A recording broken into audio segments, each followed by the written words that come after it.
Hola, ¿qué tal? Muy buenos días, buenas tardes, buenas noches, depende de cuándo estén revisando este material en la plataforma de YouTube o Educatic. Esta es la séptima asesoría del curso de Lenguaje, Cultura y Poder y nos encontramos, pues bueno, con 10 participantes. No sé, bueno, espero que no esté fallando mucho el Zoom, pero bueno, de alguna manera, pues bueno, estamos aquí arrancando ya casi en la penúltima asesoría del curso. En este caso, pues bueno, ya estamos viendo desde la clase anterior lo que son los temas finales de la aplicación de los temas, ¿no? La diversificación del tema de cultura, lenguaje, de lenguaje, cultura y poder respecto del tema de temas aplicados sociales, ¿no? Entonces, bueno, vamos a estar viendo el día de hoy tema de Judith Butler, que es el de lenguaje, identidad y poder. También vamos a ver un poquitito de Guy Debord, la sociedad del espectáculo. Y bueno, pues bueno, les recuerdo a los asistentes que esta sesión está siendo videograbada, por lo cual, de alguna manera, pues si tienen problema de ceder su imagen o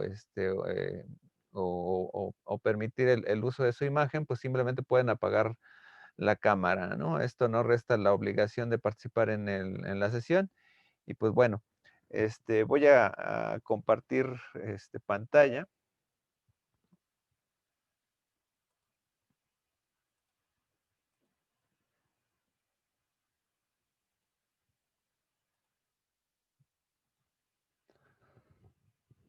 y pues bueno, vamos a ver de lleno este tema. Este, bueno, lenguaje, identidad y espectáculo le llamé para mezclar estos dos textos, el de Judith Butler, lo que tuvieron que haber revisado y los primeros dos apartados también de la sociedad del espectáculo o se hayan revisado el video, ¿no? ¿Cuáles son los objetivos de esta sesión?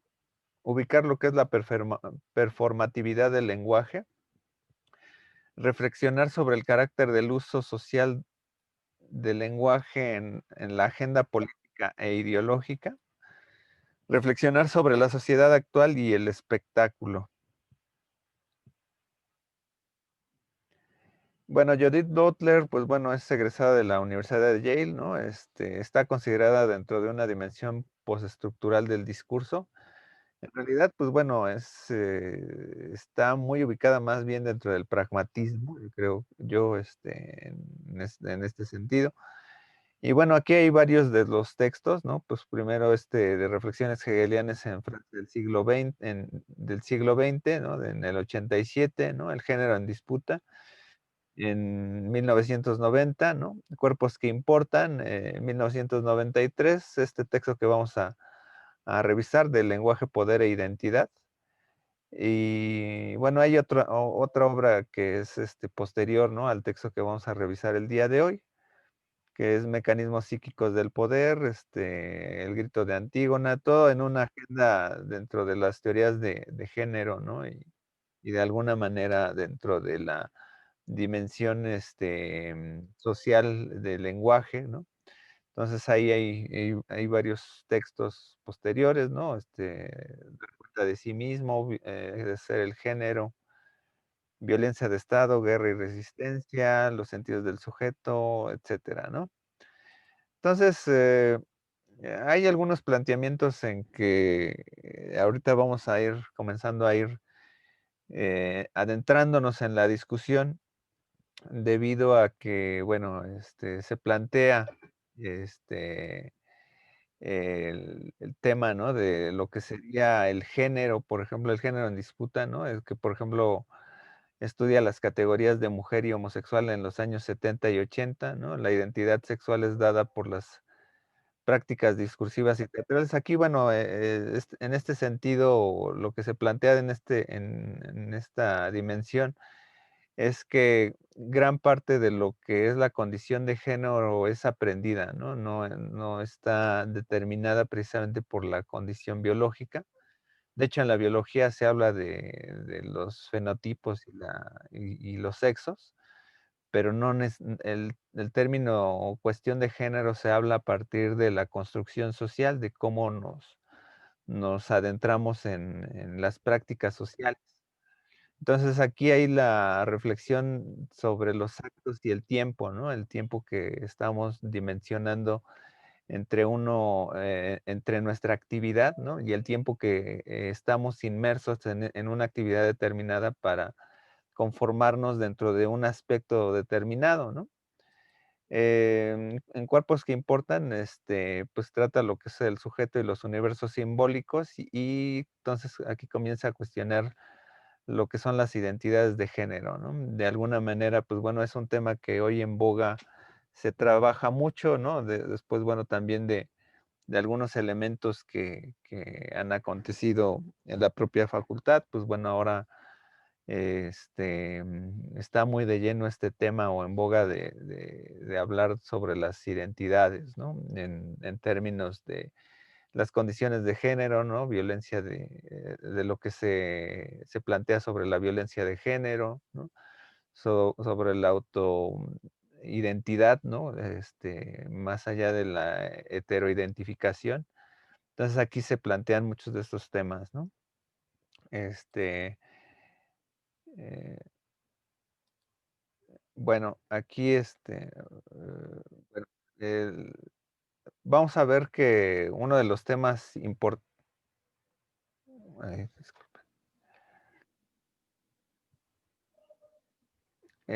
Uno de los temas importantes para Judith Butler va a ser retomar de Austin lo que es el acto performativo y el concepto de interpelación de Althusser, ¿no? Lo que, de alguna manera los 2 tienen el primero tiene que ver más con el lenguaje.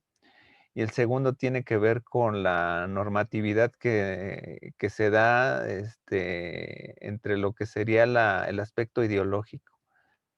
Entre ambos se plantean los elementos de lo que es significar a nuestro alrededor diversos elementos, como podría ser el propio género, nuestra condición de identidad, con qué nos relacionamos, etcétera, ¿no? Entonces, aquí plantea Butler, ¿no? Las reglas que estructuran la significación y que generan la posición del sujeto homosexual a través de la injuria son las mismas que permiten la subversión.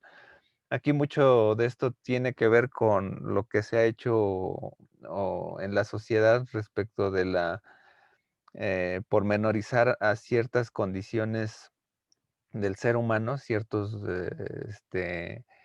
identificaciones que tiene el ser humano y que son prestos muchas veces a la condición de la violencia del lenguaje. Entonces, aquí el término, por ejemplo, que va a poner mucho de ejemplo la autora, ¿no? En el texto es el de queer, el que sería raro, ¿no? Pero cómo este término queer se replantea, ¿no? Dentro de lo que es la resignificación después, ¿no? Como la determinación o la autoidentidad, ¿no? Entonces, ahí hay una posibilidad de que el juego del lenguaje, de alguna manera, cubre un aspecto ideológico, pero también se resignifica, ¿no? Lo vamos a ir viendo ahorita, ¿no? Em, respecto de lo que es la interpelación de Althusser, se plantea todo este fenómeno sobre cuando nos llaman por nuestro nombre que reconocemos, ¿no? O sea, hay que pensar que, por ejemplo, los nombres que llevamos, ¿no? De pila, ¿no? De certificación en nuestra vida, de alguna manera convergen con lo que sería un deseo impuesto, un deseo ajeno, ¿no? O sea, nos han llamado de alguna manera en el acta de nacimiento, ¿no? Por el deseo del otro. O sea, es un nombre impuesto. Sin embargo, cuando te llaman por tu nombre, tú reaccionas y entonces uno se confronta a aceptar esta identificación que te impusieron, ¿no? Entonces, del mismo modo pasa con lo que aparentemente nos adentramos en un campo ideológico que a veces parece que lo seleccionamos, pero de alguna manera está impuesto por nuestra cultura. Entonces, aquí la interpelación es un poco este juego de significación o autosignificación personal con respecto de la manera en que nos llaman, ¿no? Aquí me gustó esta frase, ¿no? Que después la vamos a retomar, ¿no? Que es un epígrafe que retoma Judith Butler de, Austin, que dice: "El fracaso es un mal al que están expuestos todos los actos que tienen el carácter de un rito o de una ceremonia, o todos los actos convencionales", ¿no? De alguna manera, hay una presuposición en toda la cultura, que pueda ser, convencional en términos de religión, de normas, etcétera, que de alguna manera a veces no se pueden llevar a cabo, a la par todos, porque estamos, de alguna manera estamos en una inercia personal, ¿no? Así como planteábamos el habla, la normatividad, pues, se nos plantea y en algún momento, esta normatividad, pues, se rompe, ¿no?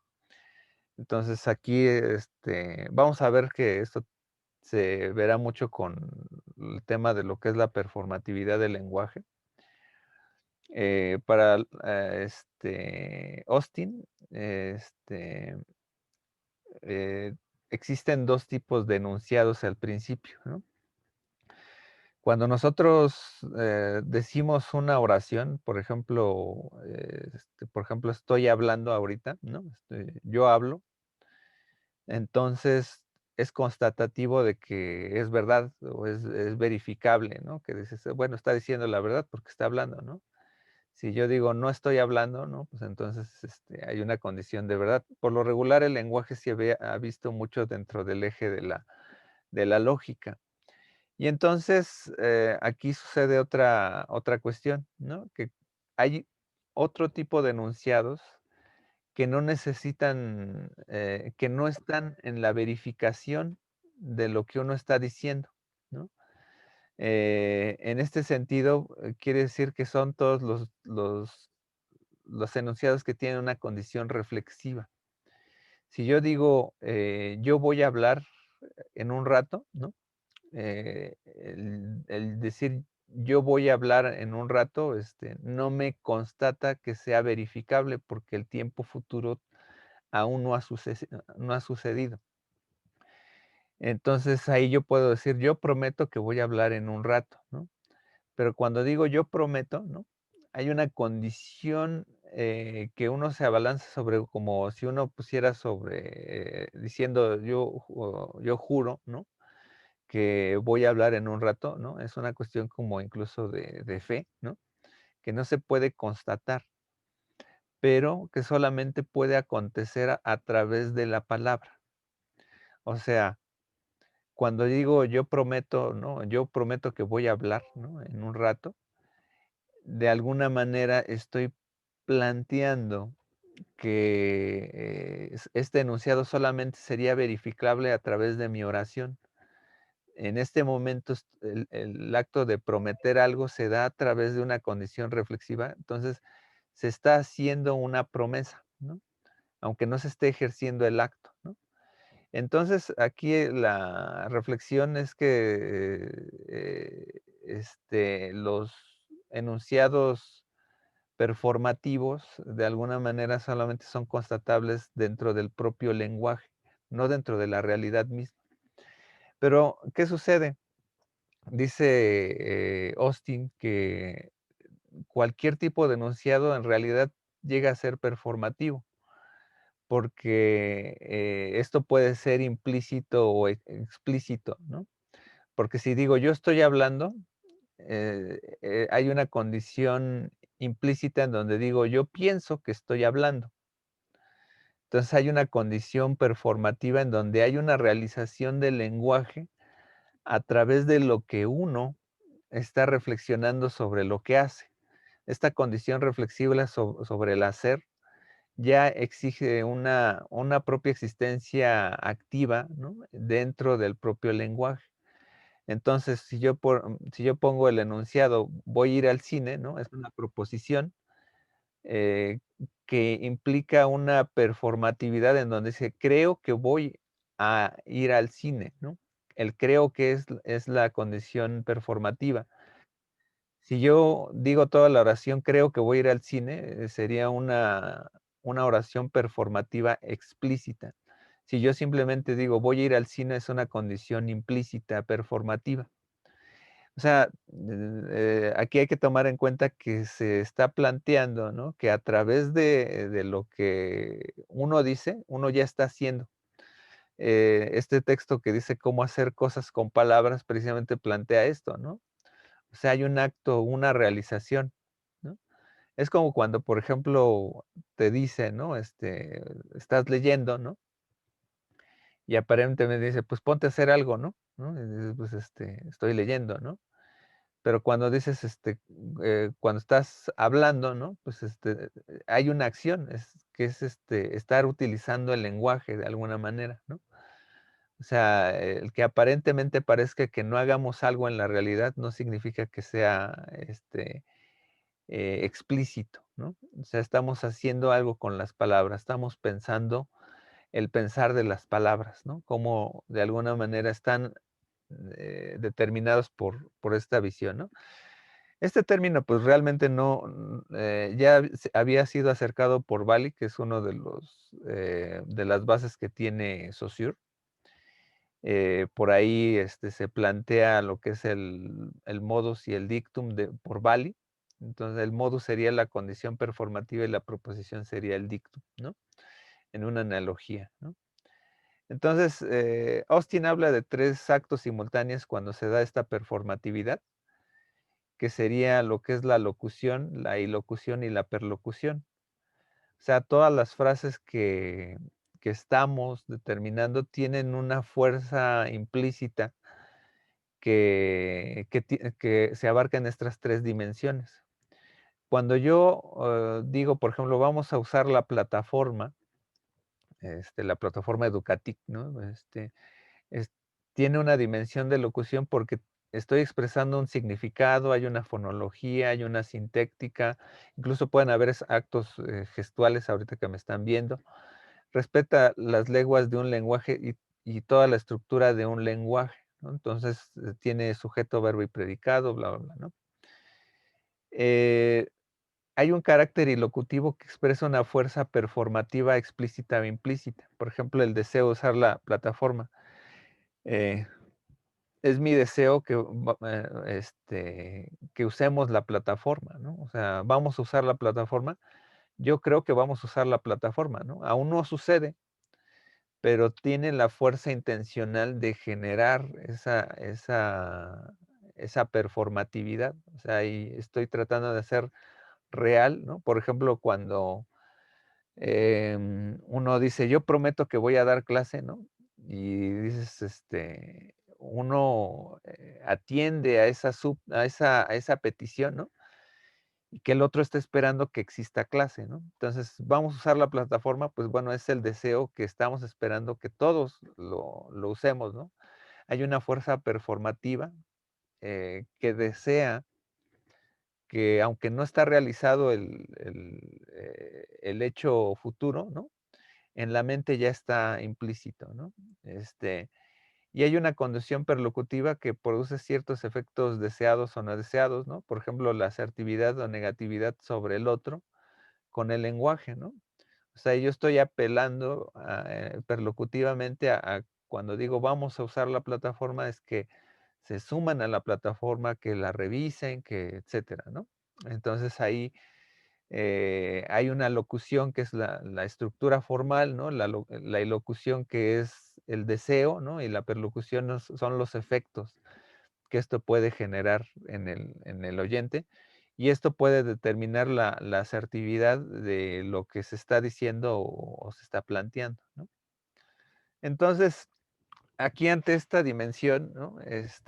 Hasta entre lo que es la ilocución y la perlocución, son los términos que va a utilizar Judith Butler para plantearnos, ¿no? Si el lenguaje puede herirnos, ¿no? Cuando recibimos una ofensa por una condición social, ¿no? Que te digan, que si eres pobre, que si eres condición, afrodescendiente, por ejemplo, ¿no? Condiciones de color, condición de género, condición de identidad sexual o, etcétera. Entonces, hay este planteamiento, ¿no? De que el insulto tiene una fuerza que nos puede, dejar fuera de lugar, como cuando nosotros estás caminando y como que alguien te empuja, ¿no? Es como un acto violento, un acto de agresión. Entonces, uno está con la reflexividad del lenguaje, ¿no? Y de repente, no sé, el clásico suceso, ¿no? De que están este, mm, en la ciudad 2 conductores, ¿no? Y de repente uno se le cierra al otro y el otro le insulta, ¿no? En vez de hacer una reflexión de, pues, ¿qué es lo que pasó, no? Pues uno directamente se va al insulto, ¿no? Pero, ¿qué es lo que pasa cuando si fuera de la acción que estuviera ahí, ¿no? De la persona que va conduciendo, ¿no? Está el clásico estereotipo, ¿no? Dice, ah, pues, conduces así porque eres mujer, por ejemplo, ¿no? Entonces, ahí viene un insulto que dicen, yo no estaba planteando mi condición de identidad, ¿no? De género, ¿no? Entonces, ahí está hiriendo, ¿no? La susceptibilidad personal, perlocutivamente, ¿no? Más allá del deseo de decir que estás manejando mal, ¿no? O que hubo un accidente, está hiriendo a la otra persona, ¿no? Entonces, en este sentido, es como, por ejemplo, retoma mucho de Austin esta condición ilocutiva, hiperlocutiva, ¿no? La condición elocutiva del deseo de plantear algo, ¿no? Sobre el otro, y el efecto que añade con el otro, ¿no? O sea, que entonces, en ese sentido es que las palabras de alguna manera tienen una correspondencia activa dentro de nuestra vida. Desde el momento en que nos ponen un nombre, ¿no? Ya tenemos una correspondencia de identidad con ello, ¿no? Que es lo que también pasa, por ejemplo, con el bullying, ¿no? El bullying de alguna manera también plantea el abuso por ejemplo, el poner apodos, aunque se pueda simplificar mucho en la lógica de que nos identificamos con un objeto, ¿no? Yo dice, pues, por ejemplo, a una persona que a lo mejor, eh, le diga, ¿no? Ese cara de perro, ¿no? Por ejemplo, ¿no? Y dice, pues bueno, a lo mejor, para el que emite el discurso, pues puede ser natural, pero la persona ni es un perro, ¿no? Ni tiene esa condición, ¿no? Entonces, no se hay una confrontación de identificación, porque te están imponiendo un sentido que tú no estás, aseverando, ¿no? O verificando, constatando, ¿no? Entonces, eh, el insulto puede provocar miedo a ciertos sujetos constituidos, por ejemplo, de alguna manera es en la sociedad, como por ejemplo, se diversifica mucho que somos diferentes, ¿no? Que tenemos condiciones diferentes, pero entonces es el insulto también una condición de amenaza, ¿no? Una amenaza a nuestra condición de existencia, ¿no? La condición de existencia se da por la dependencia de la llamada del otro, o sea, de cómo nos están llamando, nos dan del mismo modo en que nos da una corporeidad el hecho de que nos nombren, o sea, que dicen, si yo em, te nombro Pedro, ¿no? Tú serás Pedro, ¿no? De alguna manera, existe, ¿no? Pero si se ve amenazado, ¿no? Es que, desde el mismo lenguaje, ¿no? El que te hiera, ¿no? Con un lenguaje lascivo, de alguna manera, te descorporiza, ¿no? Porque dice, pues entonces, ¿cuál es mi periodo de existencia? Si yo la he planteado desde el mismo lenguaje, también me puede desdibujar. Por eso es que el lenguaje da una amenaza al cuerpo mismo, ¿no? Porque el mismo lenguaje nos dio corporeidad. Entonces tiene una fuerza perlocutiva muy fuerte. De aquí retoma un poco, de Lane Scarry, ¿no? De Body in Pain, el cuerpo en peligro, en dolor, ¿no? Opone lo que es el término de violencia y lenguaje, ¿no? Si el se plantea esta pregunta, ¿no? ¿El dolor del cuerpo no puede expresarse con el lenguaje, no? Si hay elementos que, por ejemplo, hay emociones, ¿no? Que, por ejemplo, no puedes expresar, ¿no? Si no hay palabras, ¿no? Y pues bueno, pero luego se plantea este sentido, ¿no? De que, bueno, hay prácticas discursivas que fomentan el dolor, ¿no? Aunque aquí el planteamiento es que el dolor es traducible a ciertos vocablos, pero hay emociones, ¿no? Que por más que le busques siempre van a quedar como dispersas, ¿no? O sea, van a quedar como somatizadas en otra condición. Entonces, cuando planteamos el lenguaje, de alguna manera, lo que sucede es que van a haber prácticas discursivas que también nos generen un dolor, ¿no? Como por ejemplo, si te están preguntando, por ejemplo, en un examen, oye, ¿y quién fue este? ¿Quién fue tal otro? ¿No? Etcétera. Pues obviamente un interrogatorio te pone nervioso en una condición. Pero, por ejemplo, cuando son interrogatorios legales, ¿no? Pues obviamente está ahí, más allá de que suceda la amenaza, ¿no? El mismo lenguaje te está planteando una condición vulnerable, ¿no? La pregunta es aquí, ¿no? Si en este sentido el, el lenguaje tiene esta posibilidad de generar también dolor. Entonces, bueno, aquí se toma un poco una metáfora que, bueno, retoma de Toni Morrison, ¿no? Que, por ejemplo, la violencia se puede representar de alguna manera, ¿no? El lenguaje es una cosa viviente y bueno, aquí pone el planteamiento, no sé si recuerdan por ahí, de una mujer ciega, ¿no? Ante unos niños, ¿no? Y que, pues bueno, el viene esta parábola clásica, ¿no? De que tienen un pájaro en las manos, ¿no? Los niños, ¿no? Y ellos pueden determinar si vive o muere, ¿no? Y lo único que sabe la persona es ciega es que el ave está en las manos de los niños, ¿no? Maldosos. Entonces, lo mismo pasa cuando un escritor deja su texto, ¿no? Y entonces no sabes qué se va a hacer con esa interpretación, con lo que se determine sobre esa condición de lenguaje, ¿no? Y entonces aquí viene la condición de agencia. Cuando hablamos de agencia tiene que ver con la voluntad del sujeto. Ese va a ser un término muy recurrente, ¿no? El agente, ¿no? O sea, la dimensión de yo tengo la posibilidad de decir ciertas cosas, pero ya hemos visto, ¿no? Incluso desde Saussure, que hay condiciones de lenguaje que aunque queramos hablar como queramos, hay ciertas limitaciones que se plantean en el uso, ¿no? O sea, porque el uso está determinado por la estructura de la lengua, ¿no? Por condiciones formales locucionarias, ¿no? En este sentido, ¿no? Funciones gramaticales, morfosintaxis, etcétera, ¿no?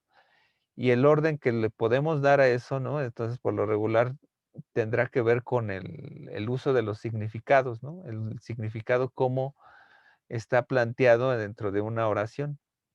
Entonces, eh, aquí, bueno, retoma también aquí a Shoshana Feldman, ¿no? En donde, pues bueno, aquí hay una condición entre lo que es el habla y el cuerpo, ¿no? Y que entonces aquí se plantea que el hablante también es una persona ciega ante lo que se puede determinar, ¿no? Con el significado de los lenguajes, ¿no?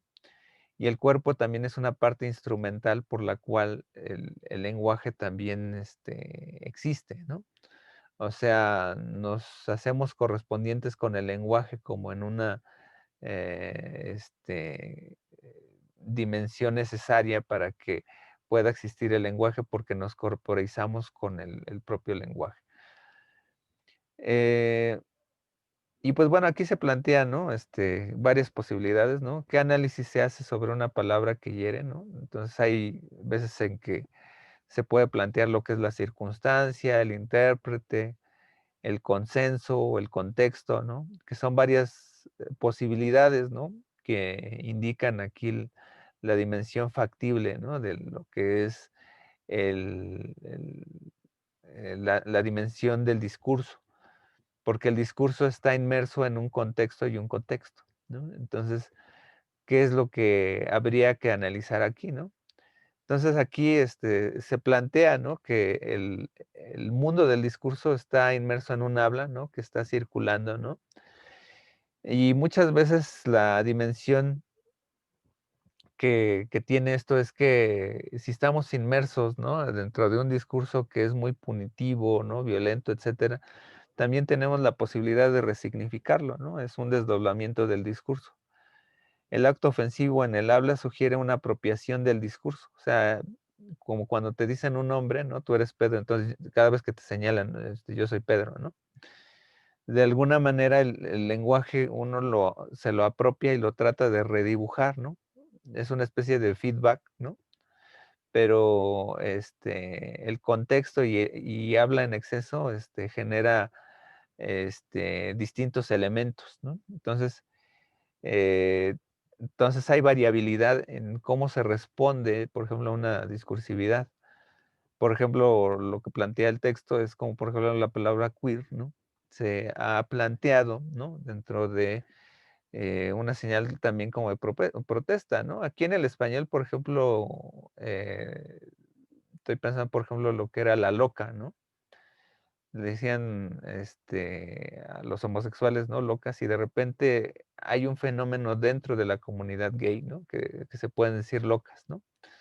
Porque es una reapropiación de la discursividad. Y esto, por ejemplo, se plantea mucho en una condición de la performatividad, porque la performatividad está dentro de una actuación, ¿no? O sea, es como si fuera un elemento de actuación preciso, en donde sabemos que, y esto a lo mejor este, son como planteamientos que incluso se planteaba Heidegger, ¿no? Respecto de quién es el ser, ¿no? Quién es la existencia misma, ¿no? El lenguaje nos permite reflejarnos, ¿no? De cómo somos o quiénes decimos que somos. Entonces, cuando nos planteamos en esta existencia de quiénes somos, ¿no? A través del lenguaje, es que estamos de alguna manera aceptando un rol determinado, ¿no? Y jugando con él. O sea, tú me has puesto este personaje a través del lenguaje y yo voy a jugar con él, pero no lo voy a jugar a tu manera, sino a la manera que yo puedo jugar este juego del habla. Entonces, es cuando podemos hacer la resignificación de cualquier término, ¿no? Entonces, de alguna manera, la hipótesis que dice esta Judith Butler, ¿no? Es que el habla está siempre fuera de control. Y de alguna manera es como cuando ahora se nos plantea lo del todes, ¿no? Y hablar el lenguaje, ¿no? Por ejemplo, hay una circular institucional, ¿no? En muchos lugares donde se plantea que se tiene que fomentar, por ejemplo, el lenguaje inclusive, ¿no? Pero, pues, más allá de fomentarlo, es tratar de permitirlo, ¿no? O sea, no ponerse a la dimensión del habla, ¿no? Porque fomentarlo también sería una vinculación de imposición, ¿no? O sea,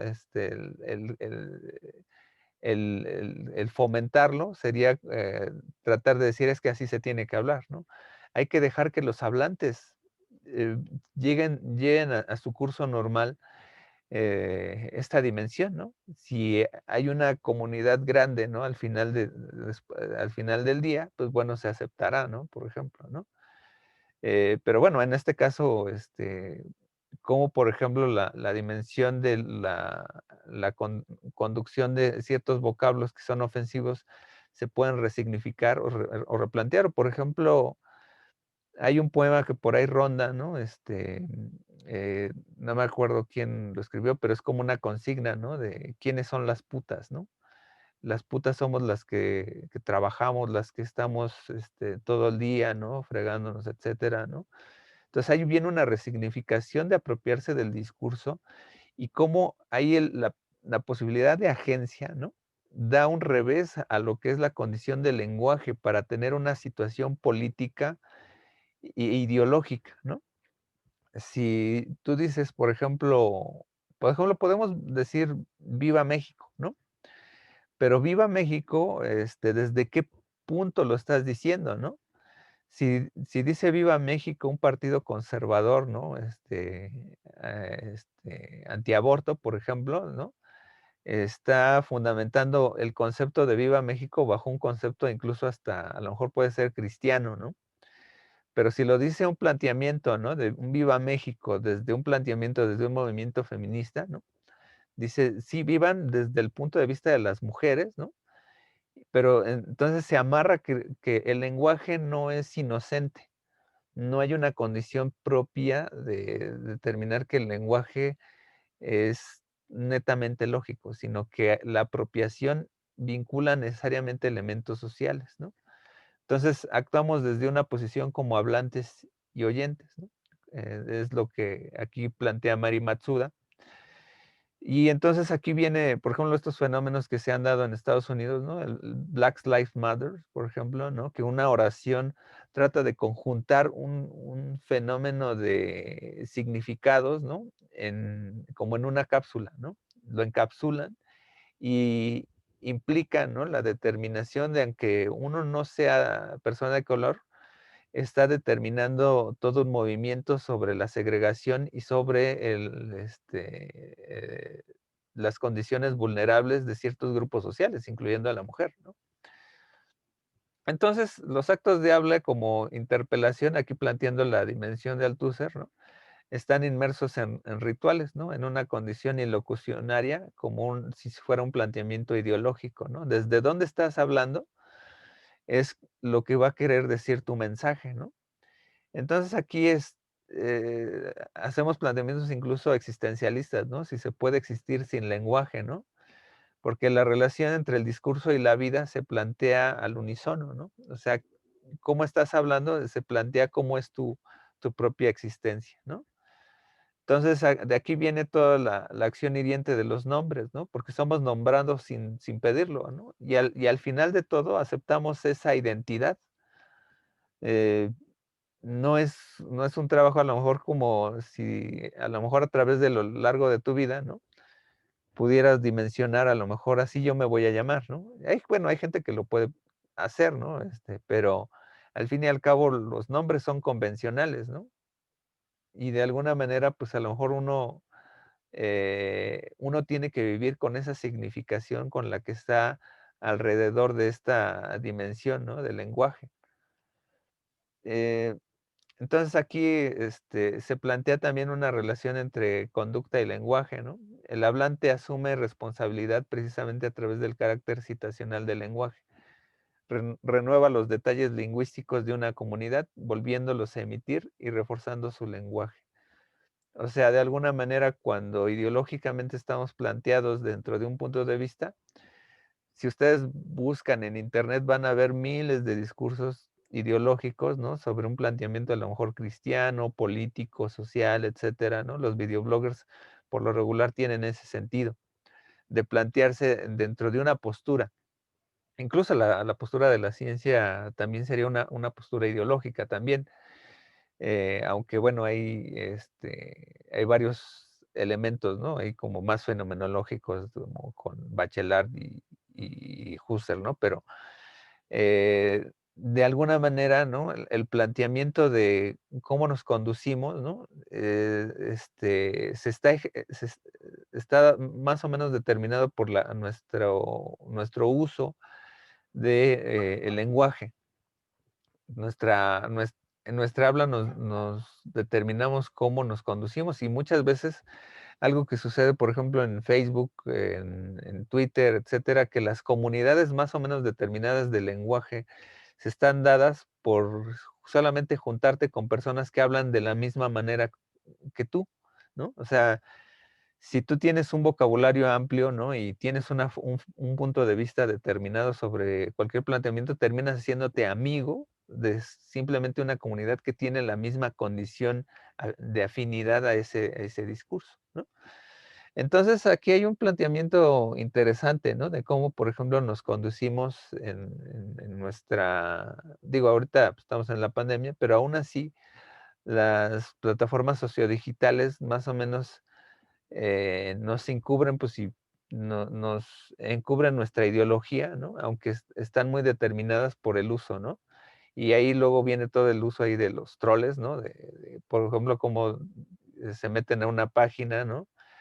Y plantean planteamientos en contra ideológicos, ¿no? Y es nada más a través del lenguaje, ¿no? Entonces, aquí, bueno, en esta parte, ¿no? De cómo el lenguaje ofensivo se da, ¿no? La cuestión acerca de quién es responsable de una ofensa dada precede e inicia al sujeto. El sujeto mismo se firma como resultado de la nominación para venir a ocupar este espacio gramatical y jurídico. Muchas de los insultos ya están dados. Son participaciones ideológicas, ¿no? Nosotros nada más le damos voz si es que nos sumamos a esa ideología. Cuando se habla del machismo heteropatriarcal, etcétera, ¿no? No es un planteamiento inventado de un día para el otro, ¿no? Sino que es un acercamiento, ¿no? Dentro de lo que uno conoce dentro de este planteamiento ideológico y te da una seguridad más o menos para que así funcione el mundo, ¿no? O sea, los planteamientos ideológicos le dan un orden, ¿no? De cosmovisión al mundo. Y entonces uno se acerca para ellos como de alguna manera a tratar de sobrevivir socialmente, ¿no? Cuando muchas veces no sabes ni por qué lo haces, ¿no? Muchos de los planteamientos machistas pues, están en inercia, ¿no? Han vivido una referencia de violencias, ¿no? Compartidas, ¿no? De el padre que les pegaba, el abuelo que pegaba al hijo, y etcétera, ¿no? O sea, hay una herencia, ¿no? Y que en algún momento se ha planteado en que, pues bueno, también el lenguaje, ¿no? Puede haber lenguaje violento, ¿no? Bueno, aquí de Robert Covers, bueno, ya estoy llegando al que es capítulo uno, ¿no? De Derecho, Narración y Violencia, ¿no? Como por ejemplo, aquí se plantean varios elementos sobre la ley, ¿no? Porque cuando uno maneja las leyes y las conoce de alguna manera, pues bueno, puede ponerse desde un punto de vista más o menos predeterminado, ¿no? Sabemos que, por ejemplo, aquí en México la presunción de inocencia a veces no es tan importante, ¿no? Porque, bueno, llevamos aquí por aquí determinados los procesos burocráticos, ¿no? Que heredamos del sistema de derecho francés, pues se opera de otra manera, ¿no? Porque la inocencia no es un factor aquí relevante, entonces por lo regular la condición de los jueces se van sobre la determinación de los supuestos dados, ¿no? A veces por pues no sé, si el policía vio en flagrancia al sujeto, ¿no? Pues se da por hecho que cada vez que hable un policía, pues va a tener una determinación de fe, ¿no? O que la autoridad haya encontrado a la persona. Entonces, aquí luego los tratos de lo que es la interpretación de la ley y la jurisprudencia, pues por lo regularmente pueden ser muy punitivos, ¿no? Aquí, bueno, el caso por lo regular se está planteando dentro de esta discusión de la ley, no como en México, sino en Estados Unidos, ¿no? En Estados Unidos es otro sistema. Entonces, aquí la performatividad de la ley se da por el sujeto y el efecto, ¿no? O sea, en quién va aplicada, ¿no? En quién va aplicada la ley, ¿no? Entonces aquí se dan muchas dimensiones, ¿no? Por ejemplo, que operan como, por ejemplo, como la figura retórica de la metalepsis, ¿no? Que es un suponer, ¿no? Por ejemplo, el deber en vez de decir hiciste algo mal, ¿no? Debiste hacer esto, ¿no? Entonces ahí se plantean como que el deber ser del ciudadano, ¿no? Y entonces aquí se plantea mucho esta dimensión entre lo político y lo jurídico. Por ejemplo, eh, ahora que, bueno, ya se fue un año, ¿no? Cuando vinieron las marchas, etcétera, ¿no? y las mujeres, ¿no? Que, por ejemplo, pintarrajearon los monumentos, etcétera. Aunque políticamente esté justificado el hecho, ¿no? De la cuestión de decir, bueno, es que si nadie me ha hecho caso, pues pintarrajeo los muros, ¿no? Etcétera, ¿no? Jurídicamente no está establecido así, ¿no? Porque jurídicamente se establece, ¿no? El respeto a los inmuebles, etcétera, ¿no? Pero lo mismo pasa, ¿no? Cuando viene una injuria, ¿no? O sea, en este planteamiento, o sea, si tú reaccionas, ¿no? Ante una condición violenta, ¿no? Y entonces lo que ve el juez es tu respuesta violenta, ¿no? No ve la causa, ¿no? Finalmente. Entonces, a veces cuando se plantea lo político ante lo jurídico termina ganando desafortunadamente, ¿no? Porque no es la agenda que se está planteando en este sentido, ¿no? Entonces, aquí lo que se plantea, bueno, ahí se plantea un poco lo que pasó ahí este, de un caso de un chico ahí que puso una cruz quemándose, ¿no? Frente a una familia de color. Y que bueno, de alguna manera, ahí la interpretación de la ley fue muy ambigua, ¿no? Porque de acuerdo a la primera enmienda de Estados Unidos, que es la libertad de expresión, dice, pues no los ofendió, sino estaba dando una opinión y lo que se privilegia es una opinión determinada. Entonces ahí resulta muy interesante porque se plantea hasta este punto de vista, ¿no? Esta dimensión jurídica planteada, ¿no? Dentro de que el espíritu de la ley a veces se comporta de alguna manera, ¿no?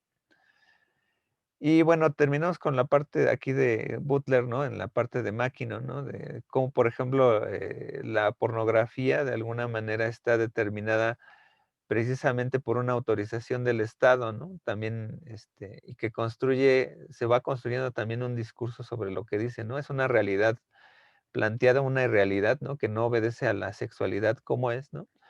Pero hace alegoría a un discurso de la dominación, ¿no? De, por ejemplo, la mujer subyugada de alguna manera, ¿no?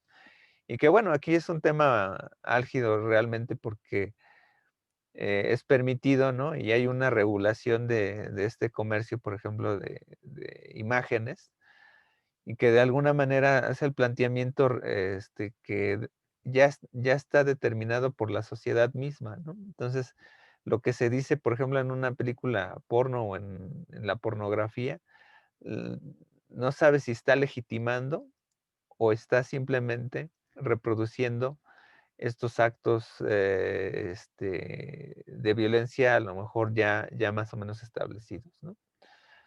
Y bueno, llegamos a Guy Debord, donde aquí, bueno, él es un filósofo de corte izquierdoso, pues, más o menos marxista, ¿no?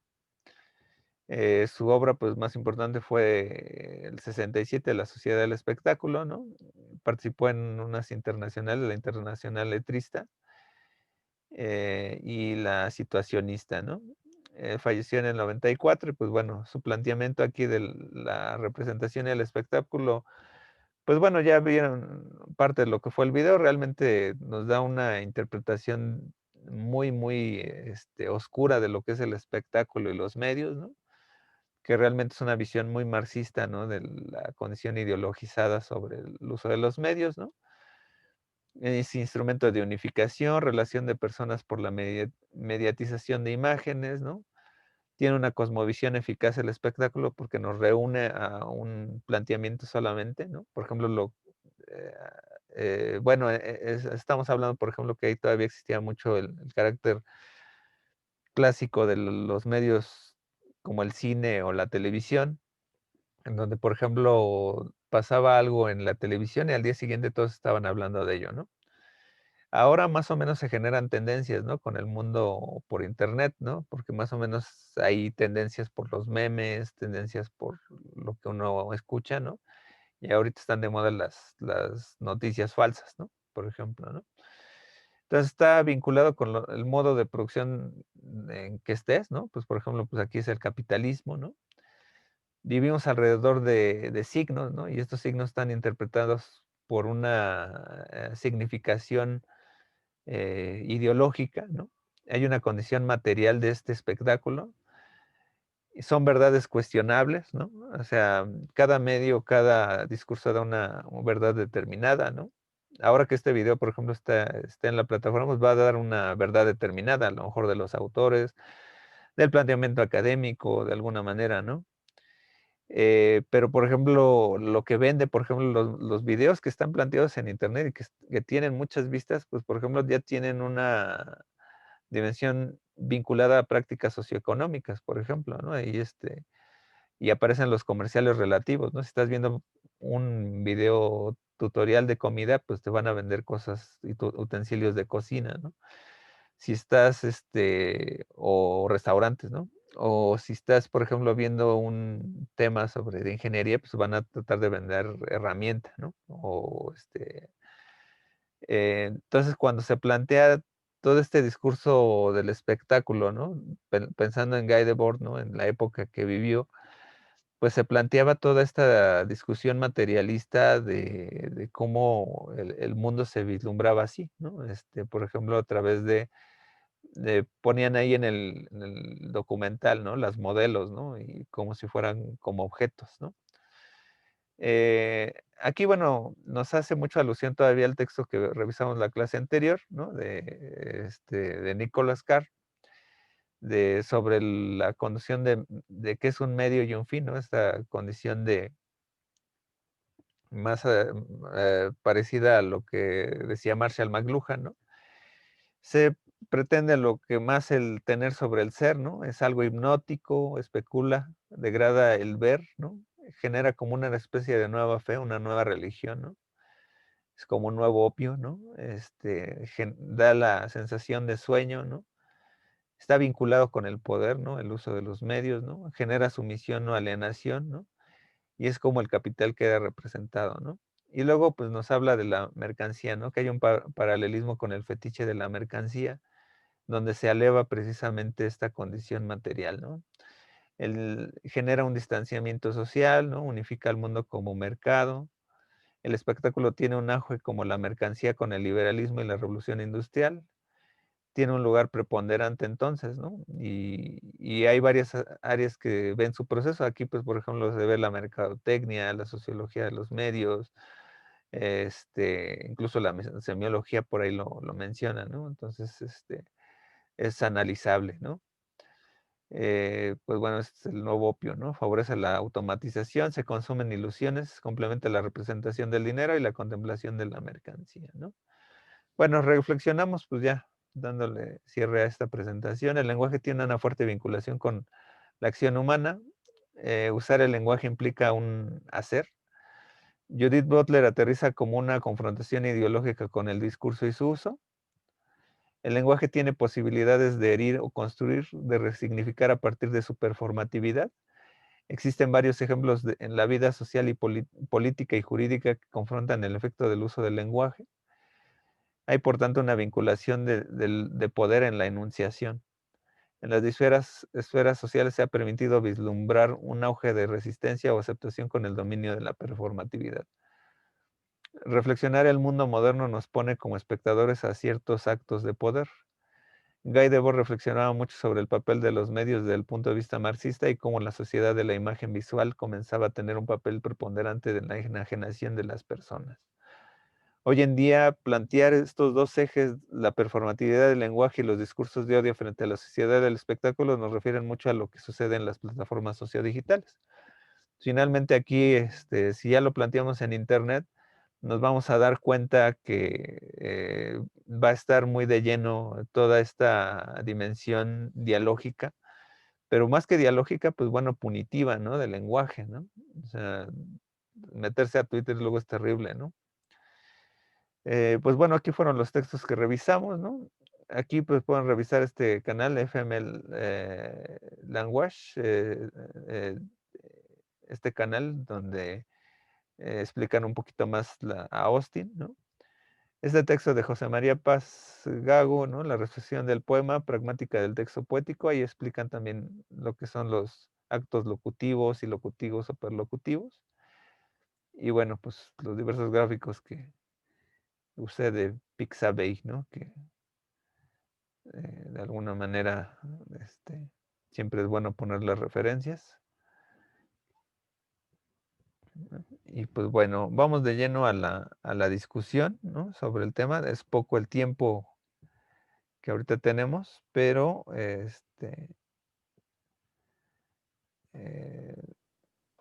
vamos a ver comentarios, opiniones. Este, De hecho, tenemos varios comentarios en la parte del chat ajá, que se hicieron durante toda la exposición que hizo.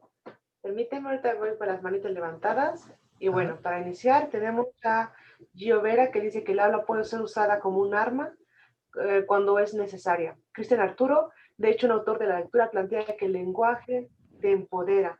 Al usar un insulto, automáticamente pone al agresor en una situación de superioridad frente al agredido. Brenda Allison menciona o feminazis a las feministas. Sara Abigail Hernández, el lenguaje es un arma de doble filo, nos ayuda a comunicarnos, a expresar nuestras ideas, a identificar, se apropia de los conceptos dependiendo del contexto, pero está en una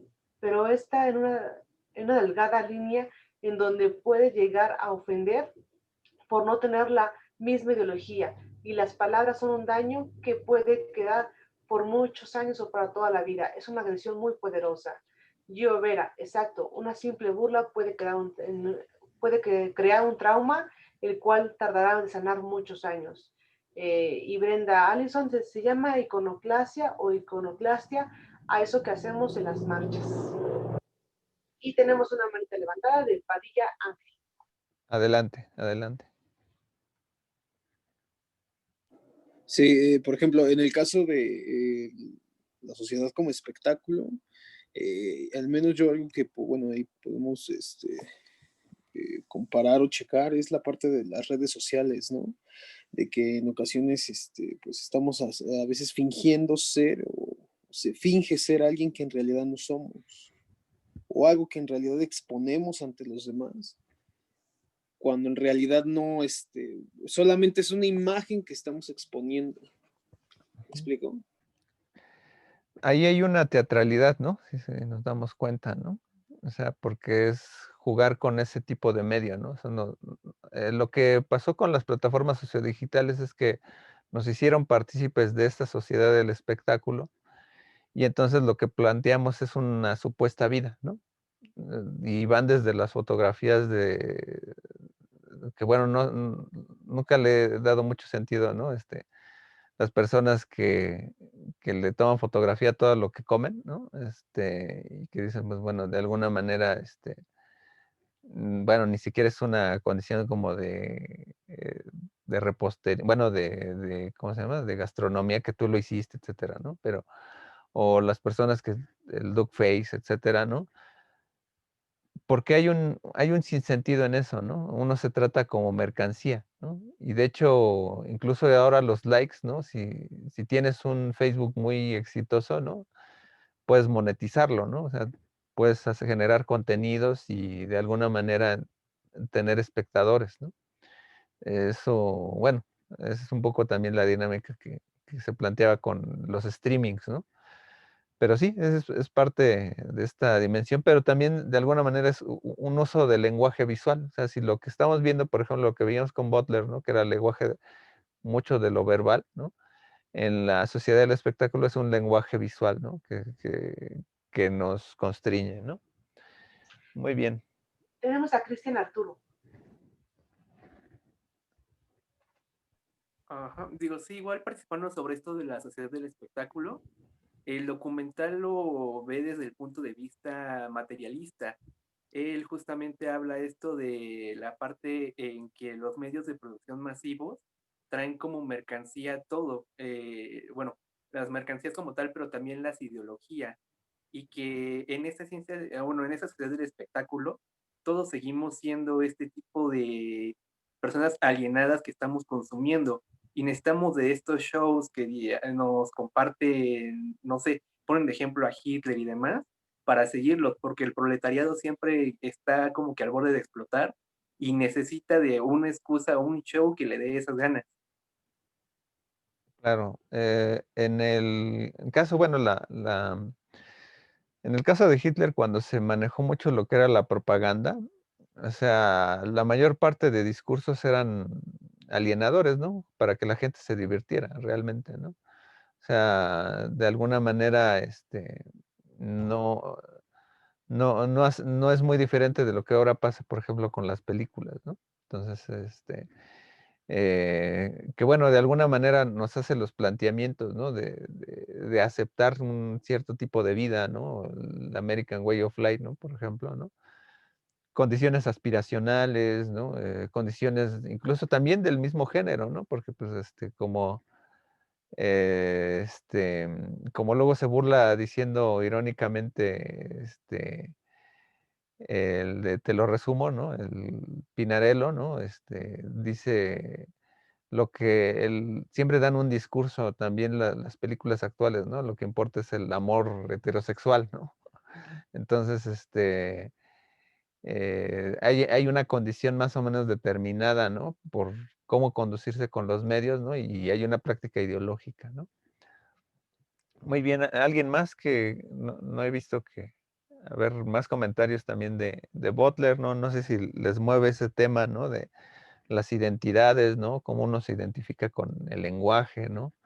Con el lenguaje del odio, ¿no? O cuando se meten a discutir algo innecesariamente en Facebook o en Twitter, ¿no? Y terminan encontrando un buen de troles, ¿no? Entonces también es tremendo, ¿no? A Tenemos ver, a Carlos Daniel primero. adelante. Buenos días, buenas tardes, perdón. Sí, justamente yo puse eso en mi trabajo sobre las modas, de cómo están influyendo ahora, que más que el odio que están recibiendo, no sé, estas nuevas generaciones, ya ve bueno, no tan nuevo género del K-pop, que está siendo muy odiado, Ujú. pero es por el mismo fandom de ellos, ¿no? Porque cómo reaccionan las chicas que son súper fan a una crítica, ¿no? Empiezan a insultarte, empiezan a llamarte de todo, mientras tú lo único que estás haciendo es expresar tu punto de opinión, ¿no? Entonces, yo creo que esa es la mala imagen que está recibiendo. No solo eso, puse ejemplo eso, sino todas las modas que están conllevando a todo esto, ¿no? Claro, claro. Sí, bueno, el K-pop confronta mucho la masculinidad occidental, ¿eh? De alguna manera, el hecho de que estos coreanos estén muy estilizados, ¿no? De la cara, de alguna manera, ¿no? Pues confronta mucho a un aspecto, más o menos determinado ideológico por Occidente, ¿no? Ese es un punto de vista, ¿no? Pero la otra parte, ¿no? Pasa lo mismo con los otakus, ¿no? Que hay veces en que se vuelve como una cuestión de religión, ¿no? Muy sectorial, ¿no? Pero esos puntos de vista, pues bueno, de alguna manera te apropias de algún elemento, pero el discurso de la violencia a veces está de por medio, de cualquier lado, ¿no? O sea, yo no favorezco a ningún uno de los dos lados, si que esté mal o esté bien, ¿no? Pero en la arena, ¿no? Del discurso, ¿no? Se confrontan muchas veces, te das cuenta precisamente de que qué tan sanos luego estamos, ¿no? Para escuchar al otro luego, ¿no? Para escuchar una opinión, ¿no? Y dices, pues a lo mejor a mí no me gusta o a ti sí te gusta, ¿no? Pero pues bueno, ahí luego meterse, ¿no? Es como meterse luego de ateo a un grupo de religiosos o un religioso en un grupo de ateos, ¿no? Entonces también eh, son muchos sinsentidos, ¿no? O sea, también, ¿no? O sea, como que luego nos genera mucho eso, este sectarismo, ¿no? De las redes. A ver, Tenemos a Némesis López. adelante. Gracias. Creo que antes de mí iba Carlos Daniel o Padilla. Primero, ¿no? Sí, es el que acaba de... Ok, bueno. Sí, justamente lo que decían de que cuando se le pone a alguien como pues ya es adjetivo, ¿no? O, pues sí, apodo, no sé.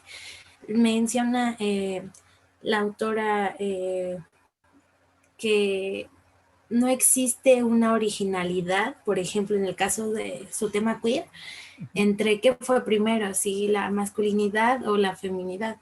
Entonces ahí no hay como un como lo que nos explicó de las palabras cajón, porque ¿cómo sabemos que feminidad no podría ser masculinidad o algo así, ¿no? Obviamente por la institución que ya nos ha puesto que las niñas rosa y la falda así, y durante muchos años se ha ido estableciendo eso, ¿no? Pero en sí quizá hasta ni siquiera había un femenino masculino y de repente a alguien se le ocurrió decir patriarcalmente y salió, ¿no? Claro, claro, ahí es un tema clave, ¿no? O sea, realmente, y miren que este texto es de los 90, ¿no? Apenas aquí, a 20 años todavía, ¿no? Está este mismo planteamiento, ¿no? Entre lo que ahora, y digo, en un grupo, decía un amigo filósofo, que bueno, el encontrar palabras también nos permite amplificar nuestro aspecto social, ¿no? Por ejemplo, él dice que cuando iba en la preparatoria, cuando él se maravilló de haber encontrado la palabra bisexual, ¿no? Por ejemplo, ¿no? De repente estamos inmersos en una condición dicotómica, ¿no? Y dices, y lo mismo pasa, por ejemplo, con lo que habíamos planteado en otra clase, ¿no? De cómo plantear ciertas necesidades, ¿no? Por ejemplo, entre los poliamorosos, ¿no? Por ejemplo, ¿no? Ya le doy palabra, ¿no? No es una condición Sí, de polígamo, ¿no? Por ejemplo. a eso también iba yo, porque también, bueno, ahora en el documental hace referencia de la moda rápida. Entonces ahí explica que la moda rápida no solamente es como, yo creo que todos pensamos, ¿no? Como la prenda de moda o el carro de lujo o el celular del año, sino que también hay palabras o hay cosas que hacemos, actividades, que es una moda que ya puede decirse que lleva mucho tiempo o que al revés, que aparece recién, ¿no? Por ejemplo, ahí decía que por el capitalismo se genera que el sujeto busque estar mejor y querer más y entonces mi casa es más grande que la tuya, entonces yo quiero otra casa más grande. Y en este caso sería, bueno, si yo soy, no sé, lo que decía usted, si hago bullying, entonces voy a hacer todavía más para que todos me tengan respeto, pero esa es mi moda y eso es lo que yo impuse, pero no sabe que el otro lado entonces va a generar como su moda rápida de sentirse mal, de sentirse víctima y de que siempre va a estar como decía un compañero aquí en el chat, que va a dejar una marca para siempre, entonces él ya va a tener como esa tendencia a sentirse mal. Y también es parte como de una moda, ¿no? Si está de moda ser muy agresivo, o si está de moda ser, o sea, generar un discurso de cualquier forma que esté en tendencia, ¿sí?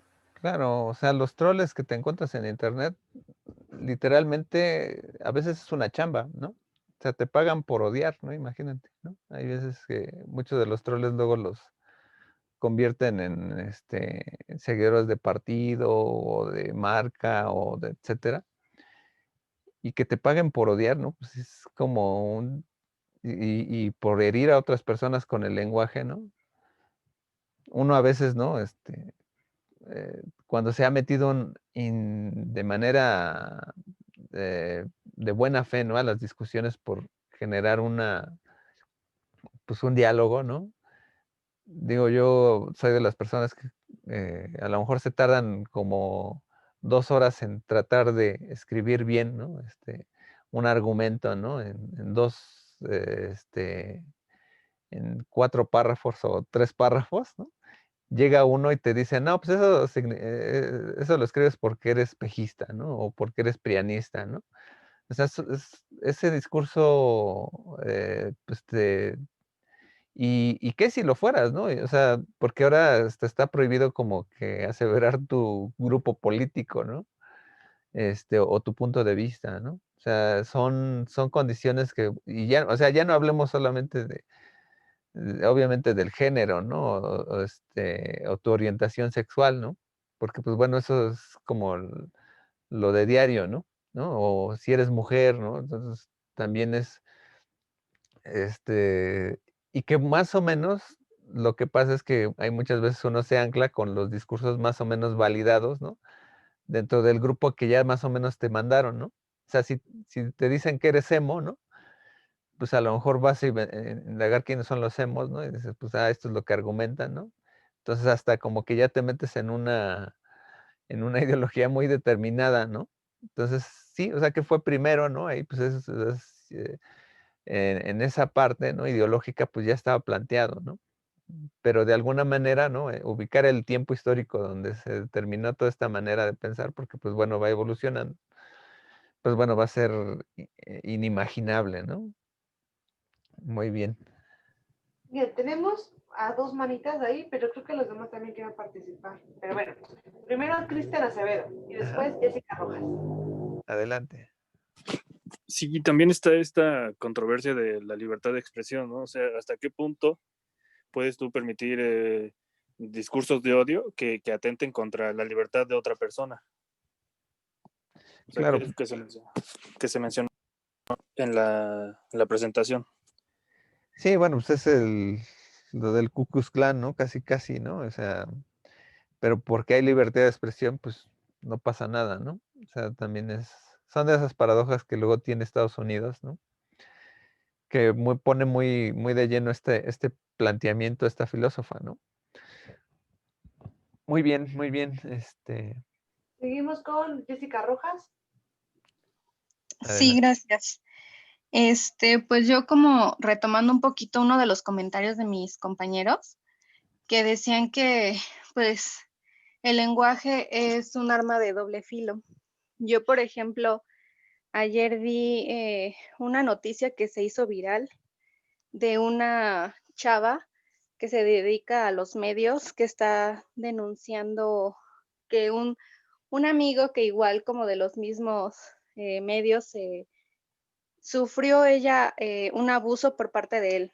Entonces se hizo viral, todo el mundo ahorita como que estaba recibiendo la noticia y entre los comentarios yo veía como que mucha gente que se reía del tema, que no sé qué, se les hacía como que era una gracia lo que le había pasado a ella.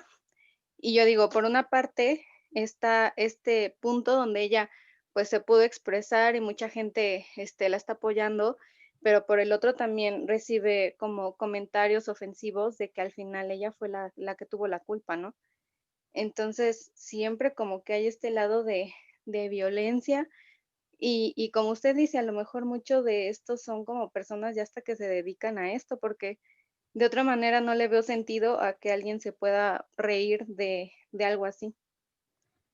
Sí, bueno, sí, digo, si hacemos ahí, bueno, va de lleno ahora actualmente lo que sería la etnografía digital, en entender cómo más o menos se mueven estos núcleos, ¿no? de pensamiento alrededor de las redes, ¿no?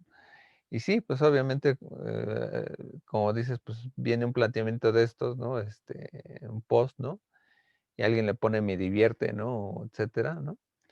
Pues y cuando, por ejemplo, viene la frase, ¿no? Y hay problemas en casa, ¿no? ¿Qué onda, no? ¿Por qué pasa esto, no? Simplemente, pues, o llaman la atención, etcétera, ¿no? Pero también ya es una postura, ¿no? O sea, están los irónicos, los que se burlan del ser humano, ¿no? De las tragedias, ¿no? Y que bueno, o sea, una cosa es que, por ejemplo, la cultura mexicana tiene un punto de vista ideológico, por ejemplo, muy tranquilizador sobre la muerte, ¿no? Que la muerte a veces uno se ríe, etcétera, ¿no? Pero ya, burlarse del dolor ajeno, etcétera, ¿no? Pues, sí confronta demasiado estos puntos de vista, dices, ¿de dónde nace este odio, no? O sea, que también eso es lo que analiza de alguna manera Butler es que se puede analizar esta performatividad, ¿no? Y ver cómo se dan estos giros, ¿no? Del lenguaje, ¿no? Pero de alguna otra manera, ¿no? Entender de dónde viene, ¿no? Pues es ahí a lo mejor con Guy Debord, ¿no? O sea, más bien es la mediatización, ¿no? Que de alguna manera ha implicado que ser partícipe del espectáculo es ser burlón, ¿no? Por ejemplo, ¿no? A ver, Tenemos a Brenda Allison y Bruno Miranda. adelante. Sí, siento que, bueno, sí, como dice mi compañera, no nada más en eso, porque ¿cuántas veces no hemos visto noticias de gente que se ha suicidado por tanto bullying que sufren en redes sociales? O cuántas relaciones no hemos escuchado también de que, ay, es que mi novio ya no me etiqueta en cosas, es que no sube fotos conmigo en las redes sociales y terminan, o sea, sí causa un gran impacto todo eso. Claro, sí, es una, o sea, las redes sociodigitales es como un auto para alguien que no sabe muy bien manejar, ¿no? O sea, debes de conocer mucho las reglas, ¿no? O sea, es como un arma de doble filo, ¿no? O sea, realmente, te puede hacer popular, pero también te puede hundir, ¿no? Y sí, o sea, hay muchos casos, ¿no? Como luego de repente han habido casos, ¿no? Este, que terminan humillados la familia, etcétera, ¿no? Se separan o no, pasan tragedias, ¿no? Como se suicidan, ¿no? Pero es precisamente esta exposición, más que a los medios, es a nuestra vulnerabilidad humana, ¿no? Porque en el fondo, pues la mayoría nos queremos hacer sentir seguros con estas plataformas sociodigitales, pero en el fondo pues, somos muy frágiles, ¿no? Y eso es lo interesante de todo este fenómeno. Ok, seguimos con Bruno Miranda. Adelante.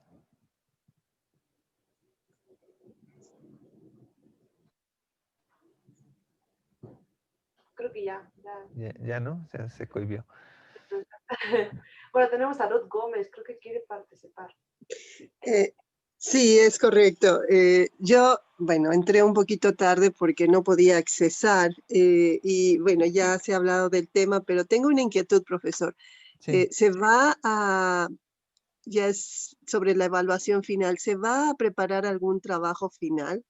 Entré un poco tarde y posiblemente lo había abordado, pero no había podido yo Ok. conectarme por alguna razón y discúlpeme si lo hago repetirlo. Qué bueno que lo tocas, Ruth.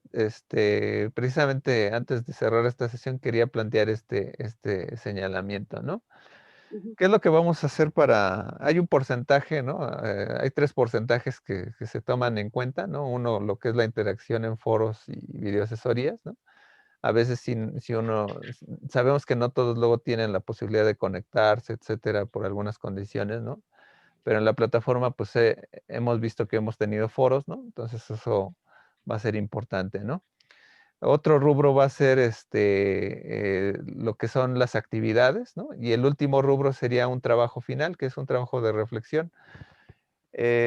Para esto, no sé si ustedes tengan 5 minutitos más, ¿no? Para más o menos determinarles más o menos las características de este trabajo y ponerlo en pantalla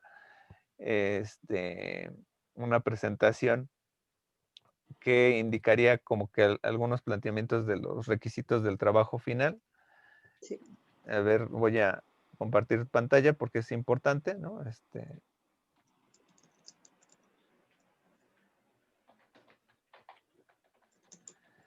¿Qué es lo que pasa? Bueno, con el trabajo final es una reflexión que hacemos, ¿no? Sobre lo que hemos realizado alrededor de lecturas en todo el curso, ¿no?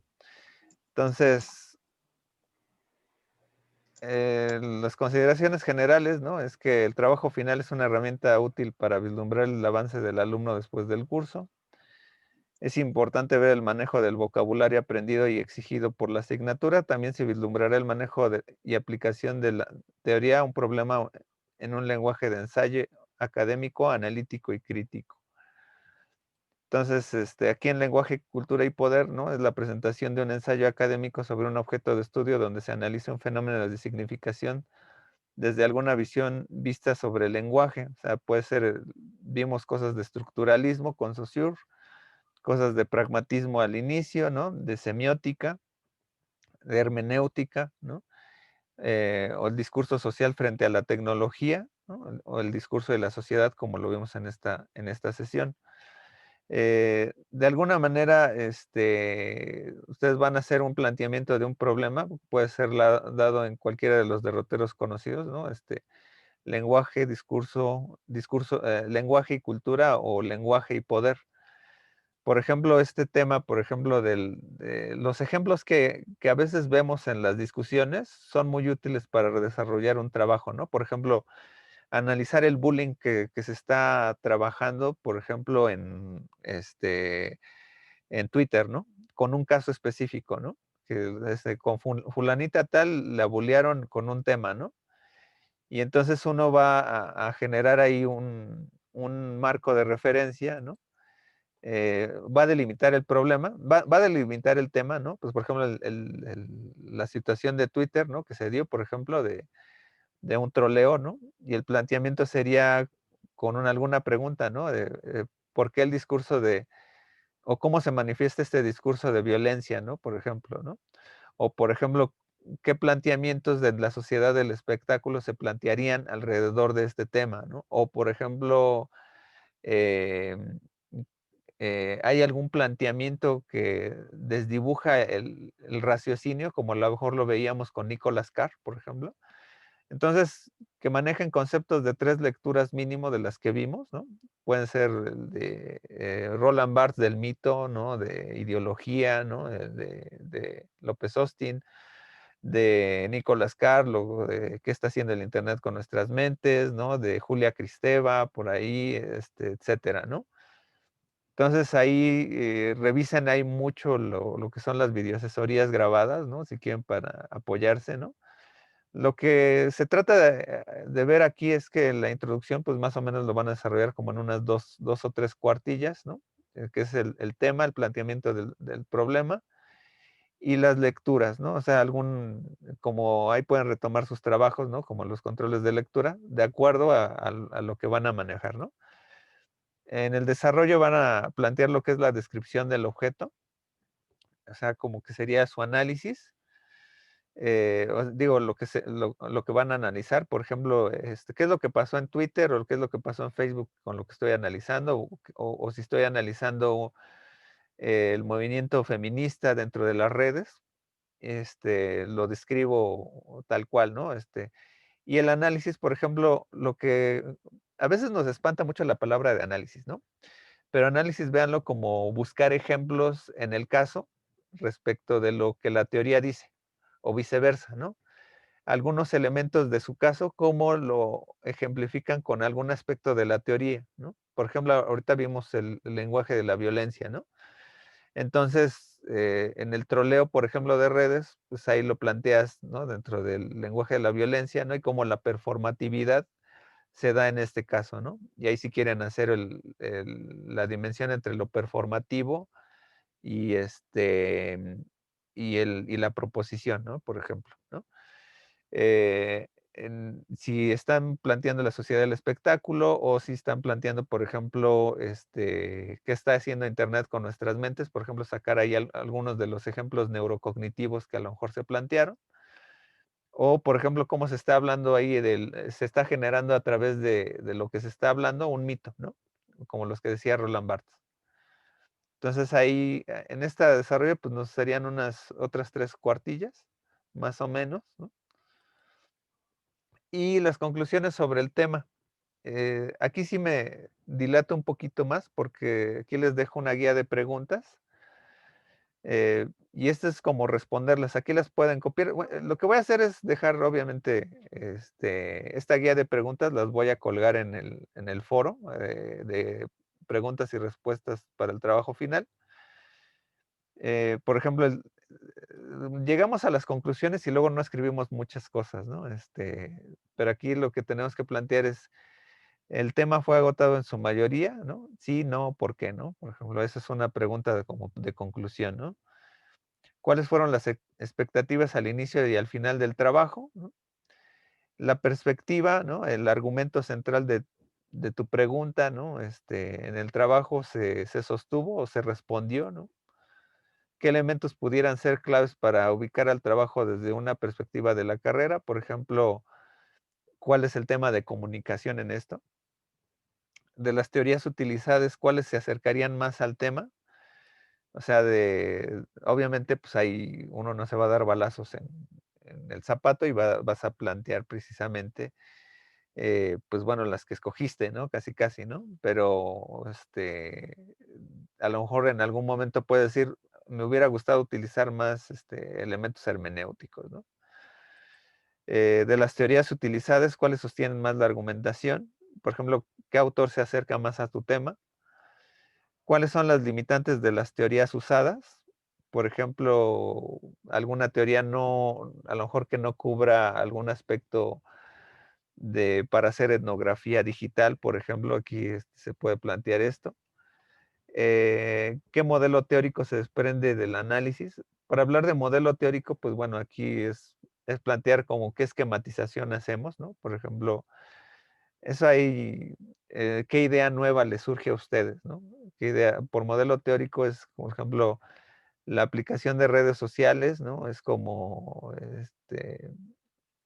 en plataformas sociodigitales, no siempre, ni todo es social, ni todo es eh, compartido comunitario, ¿no? Como en una red social, ¿no? O por ejemplo, hay elementos del mito que no se pueden explicar aquí, ¿no?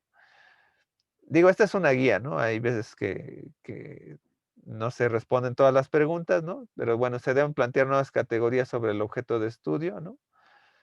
Por ejemplo, ¿cómo le llamarías al troll? O por ejemplo, no sé, hay como que plantear en algún elemento que encuentres, por ejemplo, del objeto de estudio, ¿no?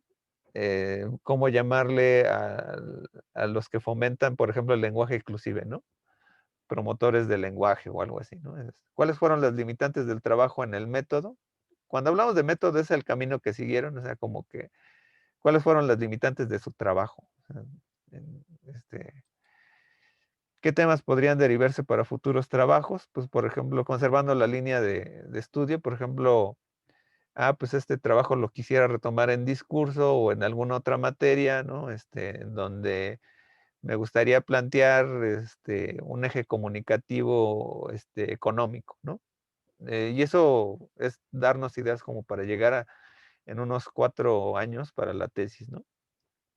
El trabajo permite ubicar categorías particulares sobre el objeto de estudio de la carrera, ¿no? Por ejemplo, pues, qué es la comunicación, qué es la información, qué es la significación, etcétera. Y si esto tiene que ver con dentro de un plan de estudios de la carrera, o sea, si por ejemplo algo que están estudiando, ¿qué les hubiera gustado haber leído o estudiado más en esta materia, ¿no? ¿Qué puedo aportar con este trabajo, no? Pues alguna reflexión este, sobre el bullying, ¿no? Sobre el problema de ¿cómo se llama? Del feminismo, ¿no? Etcétera, ¿no? ¿En qué otras áreas de estudio el trabajo converge? Pues, por ejemplo, pueden plantear ahí, pues también se mezcla ahí la economía, ¿no? La psicología, etcétera, ¿no? La sociología, ¿no? ¿Qué otras áreas nuevas pueden desarrollarse de la carrera, ¿no? O sea, por ejemplo, que estés analizando, bueno, ahí sería plantear como que estudies, por ejemplo, un fenómeno de la comida y el lenguaje, ¿no? Dices, pues debería haber una materia de gastronomía y lenguaje, ¿no? Por ejemplo, ¿no? Sería un poco loco, pero se vale, ¿no? Hay una perspectiva profesional que pueda derivarse o aplicarse tras este trabajo. Por ejemplo, este trabajo tiene que ver con comunicación organizacional, tiene que ver con comunicación política, producción, periodismo o publicidad, ¿no? O educación. Y bueno, las fuentes, ¿no? En alguna forma adecuada. Yo no les exijo que utilicen solamente a lo mejor APA, sino a lo mejor que usen nada más una nomenclatura, eso sí. Pueden usar APA, MLA, Harvard, pero porque bueno, no hay ninguna manera para determinar que APA es mejor que los otros. Simplemente es una manera de referenciar, ¿no? Los pies de página no suplen las fuentes generales, ¿no?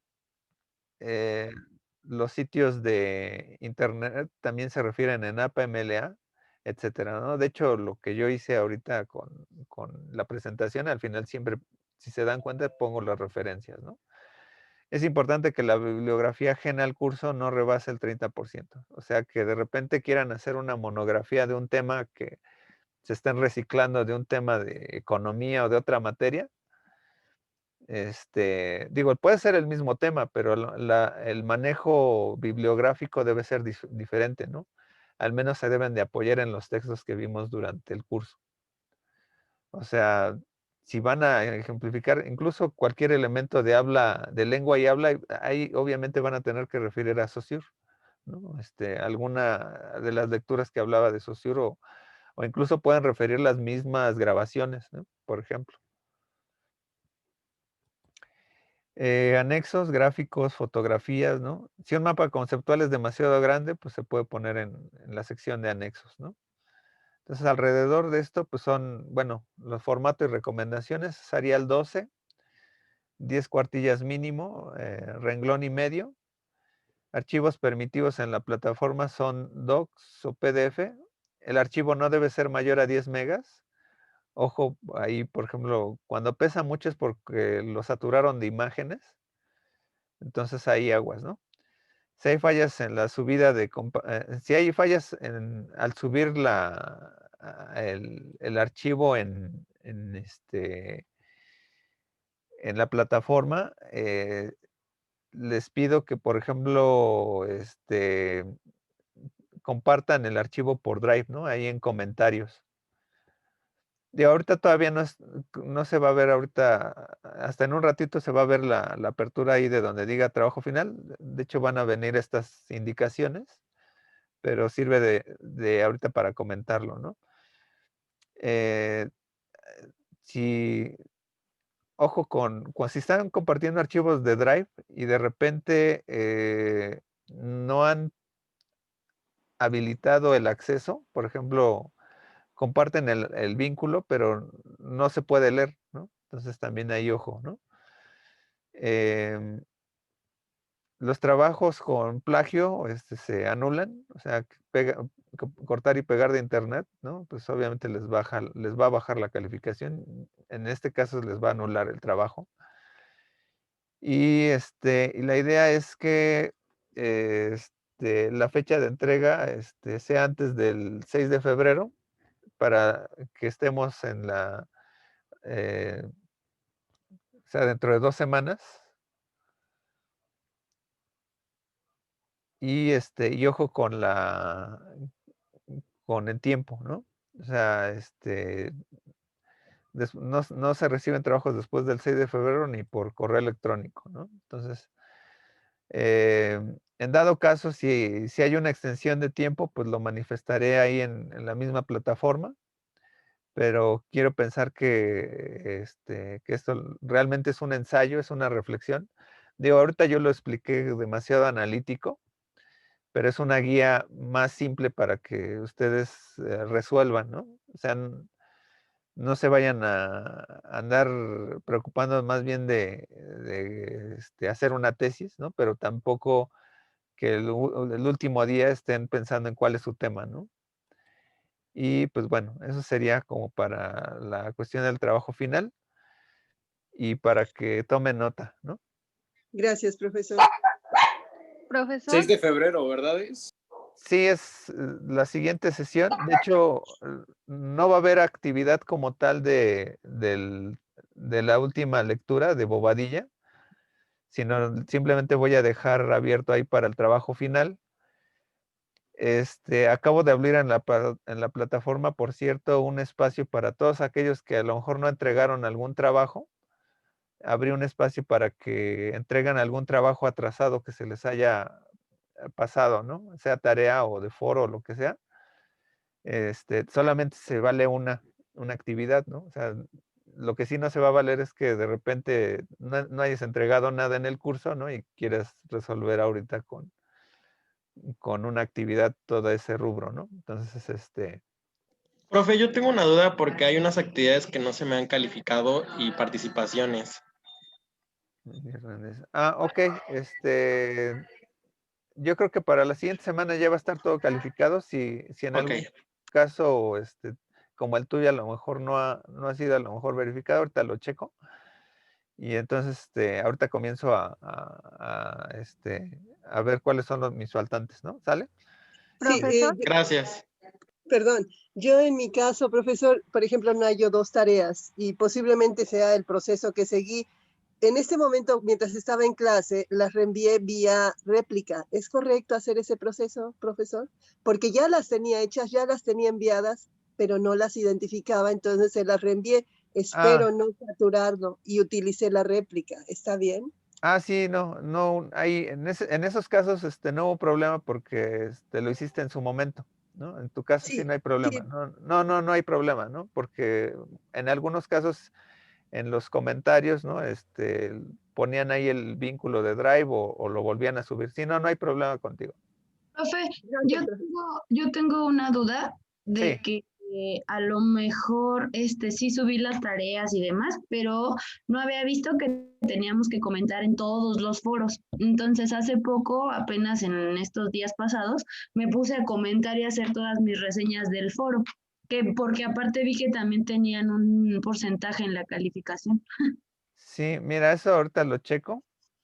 Lo voy a tomar en cuenta esto.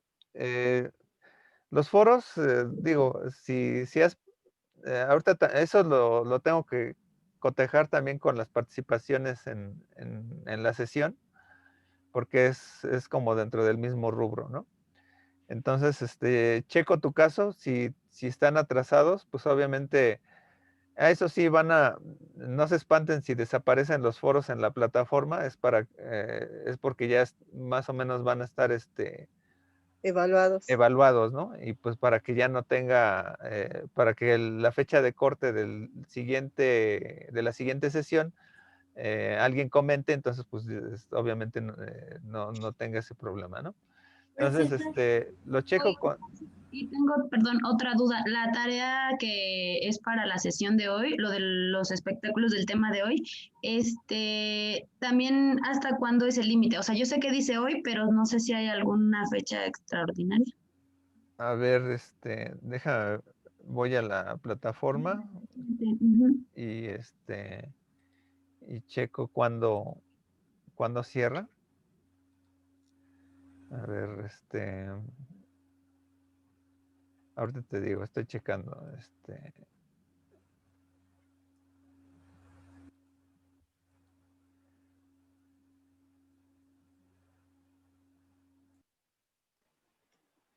ok, sesión 7, tarea 7.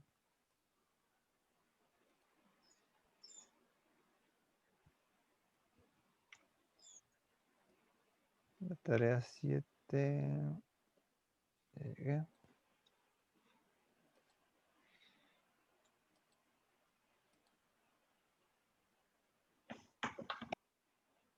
Profe, me tengo que retirar. ¿Hay algún inconveniente? Sí, no hay problema. Sí, de hecho ya me excedí del tiempo, pero No, gracias a usted porque nos despeja todas las dudas y pues porque le estamos robando su tiempo, pero muchas gracias. no, gracias a todos, a ti y a todos ustedes, ¿no?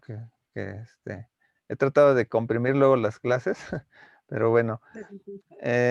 Para la actividad 7, la fecha de cierre es hasta el día 29 Enero. de enero. Ok, excelente, profe, gracias. Ok. Profesor, soy Némesis. Yo solamente una de las tareas la entregué justo a tiempo y ya no me dejó ponerla el sistema ahí y se la envié por correo. Solo quiero saber si sí le llegó. Es la tarea 5. Mira, Para que me aparezca calificada, porque es la única que no me parece calificada. no, pero sí aparece subida en la plataforma. No, Ah. porque la subí a tiempo Por y ejemplo, en estos casos, hazme un favor para que, como todo lo tengo que reportar también con la plataforma, este, por ejemplo, ahí en la opción al final, ¿no? Donde dice una tarea trazada, ahí súbela y ahí va a aparecer tu calificación. Ok. ¿Sale? Entonces ahí Profesor, yo tengo una pregunta. adelante. En la tarea 6, en la pasada dice que se prolongó un poco el tiempo de entrega. ¿Sí es correcto? La tarea 6, la de Nicolás Carr.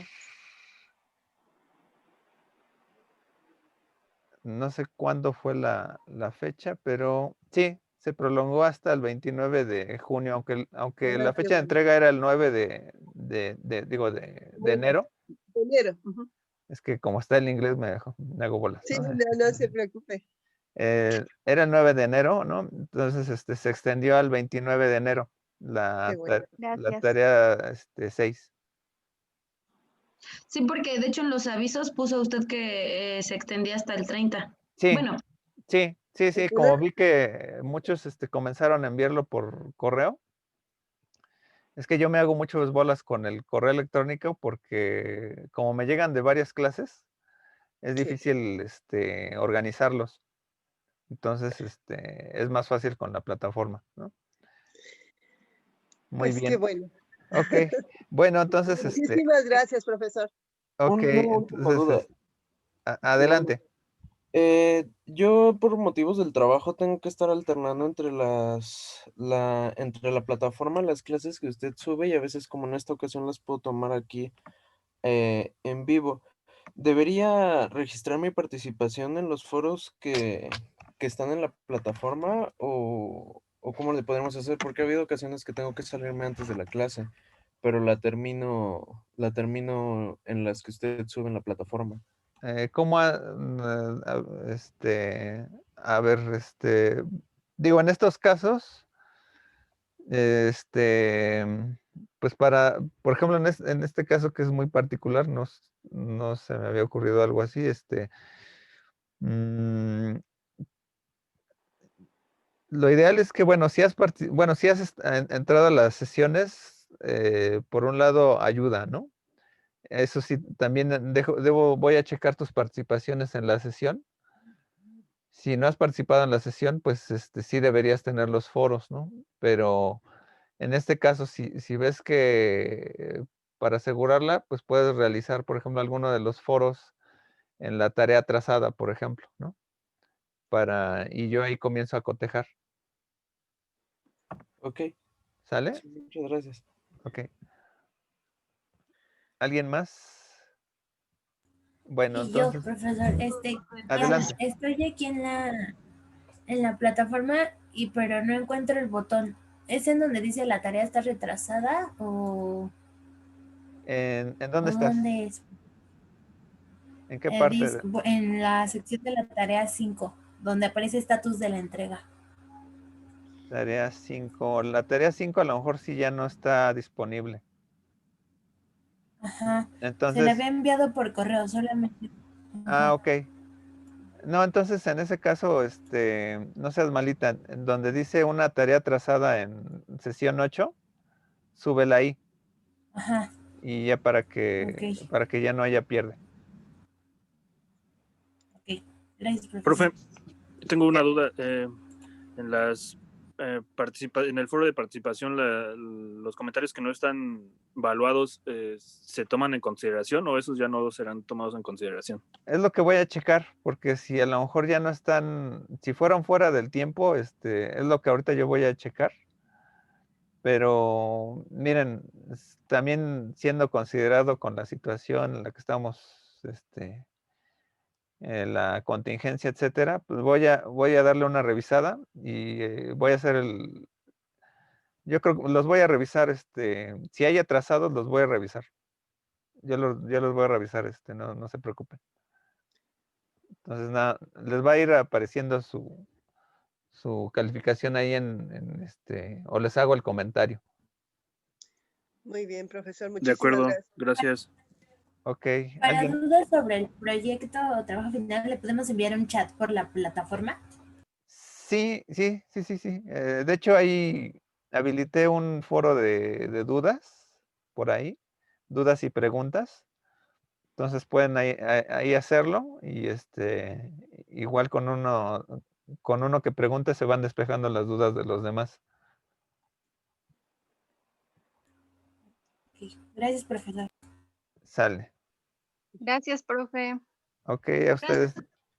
Hasta Entonces, pronto. Gracias. bueno, entonces, Nos vemos. gracias. gracias a todos ustedes. Pues bueno, esta fue la sesión número 7 y pues con esto terminamos. Muchas gracias.